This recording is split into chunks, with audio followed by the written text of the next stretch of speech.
Welcome.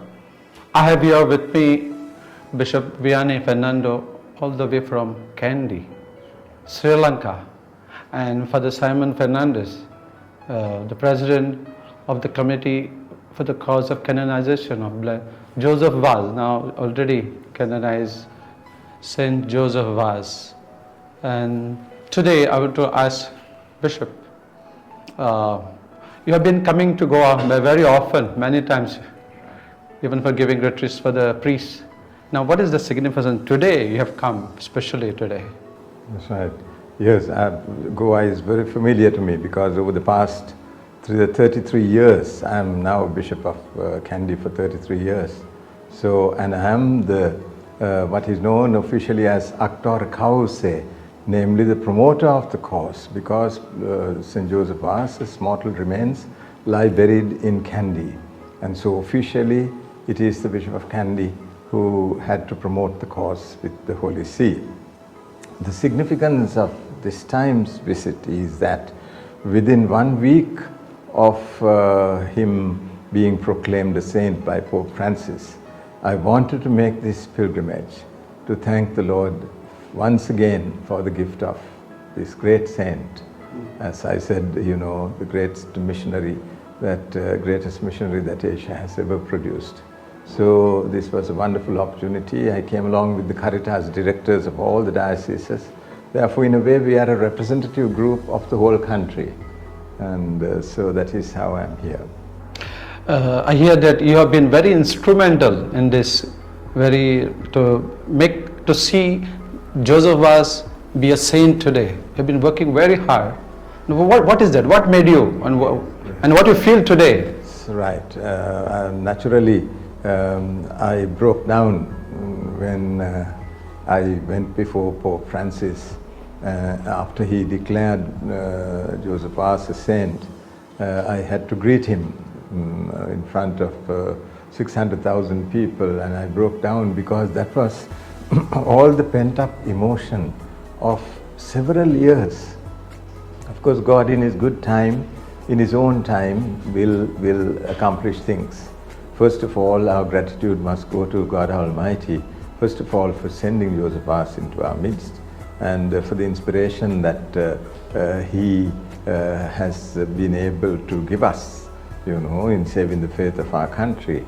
But I can assure you that over the past 1 year especially, we had to get the cause expedited because we thought it was a golden opportunity for us to have Pope Francis on our own soil, and that our joy would be doubled and enhanced if the Holy Father decided to give us this greatest gift that we had, the Church in Sri Lanka has been waiting for the past 300 years. Actually, the saint is ours, Goan. But what makes him in Sri Lanka so much? What you find in him? Yes, we always acknowledge that Joseph Vaz is the son of Goa. And I always say that the Archdiocese of Goa should not forget that they were able to produce a priest of this caliber. But what makes the difference for us is that he spent his whole priestly life practically. He spent only 5 years in Goa as a very young priest, and he was not even given a pastoral assignment at that time. But having helped to found the oratory for 150 years, the oratory of St. Philip Neri in Goa supplied missionaries to Ceylon. Supposing St. Joseph Vaz had come on his own, only with his servant John. Father Simon, you have been working as a president of the committee for the cause of canonization of Joseph Vaz, and now he's already canonized. I see that you have done a lot of efforts in this, and Goa has been working very well with Sri Lankan bishop and all those people there, the vice postulators. Now, as a president, what do you want to say? And I heard that you had gone to Sri Lanka on canonization day. Just share with us your feelings. Yeah, first of all, I would like to share why I took up this task which was given to me by the Archbishop. There was a lot of devotion for Blessed Joseph Vaz in my family, especially my mother is a great devotee of Blessed Joseph was. And even today she is sort of confused, and she says, why can't they find his grave? He was given a state funeral and then his body was kept for some days. How is it they can't find it? Even when I was to go to Sri Lanka, she was very, very happy. So I took this up because we had a devotion to Blessed Joseph was in our family, and I thought that I also, from my part, could contribute something. Of course, I got 2 committees working with me. I had 2 secretaries working with me, and we tried our level best to make Blessed Joseph was known. But before making him known, I said to myself, I have to know him, because I didn't know much about him, about his life, about his mission, about his work in Sri Lanka. So I did a lot of reading. And I think in Archdiocese, you may recall, we dedicated a year to Blessed Joseph was. The pastoral letter was also oriented in that sort of a direction. And that helped me to know Blessed Joseph was more and to make him known. Of course, the committee has taken a lot of initiatives. One of the initiatives was promoting the devotion to Blessed Joseph was that time. The vice postulate also used to go to parishes, used to preach on novenas, and thus make him known at the grassroots. Then we also had a bulletin, Goinchano Ketra, Padri Zuzevas. Through that also we tried to make available to people a lot of literature. Besides that, there was a lot of other prayers and statues and things like that. Those were some of the things that we did to promote Blessed Joseph was and to make him known more and more. Also, we conducted some missions in the parishes, 3-4 sessions on Blessed Joseph was through PowerPoint presentation. We also went to schools. We also organized this essay competition for college students. So we tried to take Joseph was to different levels, to different peoples, so that he becomes a model for all at various levels. Your experience on the day of canonization. I had a great desire to go to Sri Lanka, but then time didn't permit me to go in the past. But one of my friends, he said we should go, and we decided to go. We left Goa on the 10th, and we were there for a couple of days. For the first few days, we had some sightseeing. Unfortunately, we could not go to those places which were very much connected with Joseph was. We visited a few places like Kandy. We went to Kandy, the National Seminary. There is a chapel dedicated to Blessed Joseph was there. We celebrated Mass there. That was also an experience by itself. We also visited the place where the mortal remains of Japam Gonsalves is there. That also was another sort of faith-filled experience for me. On the day of canonization, I had a sort of an unique experience. I cannot just describe it in words. Of course, I was in the hot sun, and you know my state. And yet, I didn't feel anything.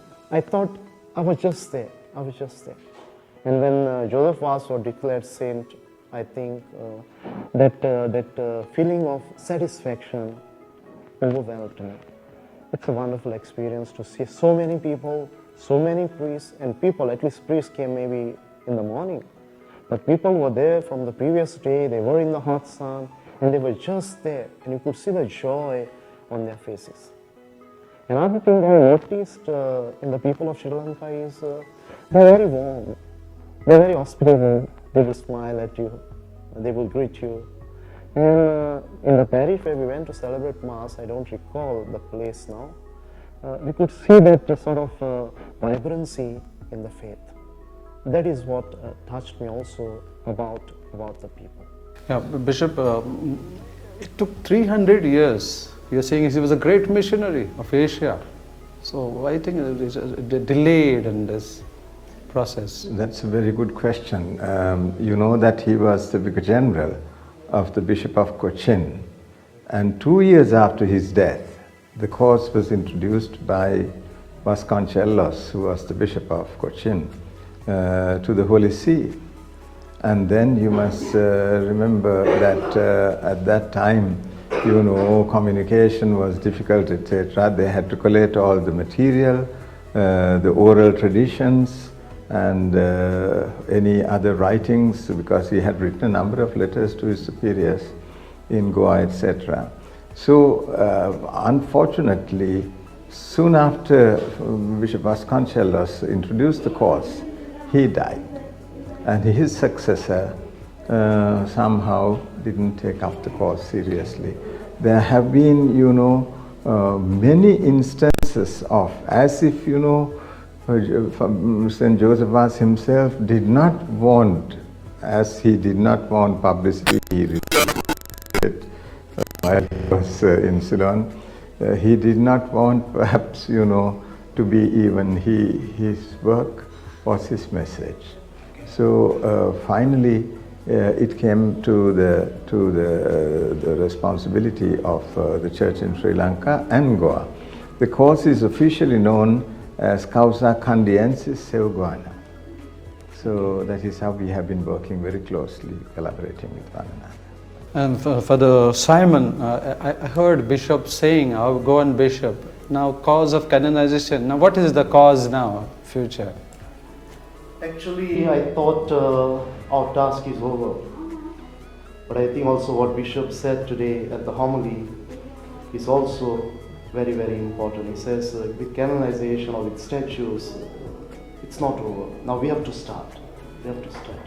But the other day, on the day of the solemnity of Saint Joseph, was Bishop already gave a sort of an indicator. Of course, I have not met him personally as yet. I'll be meeting him one of these days. But he wants this committee to continue. But now there's no need of a cause or something like that. But he wants us to work for the promotion of the devotion to Blessed Josephus, maybe with more intensity, with more fervor. And I think people are already gearing towards that. People also are very much taken up by the life and mission of Blessed Josephus. So I think the committee would continue as a committee to promote the devotion to Saint Josephus.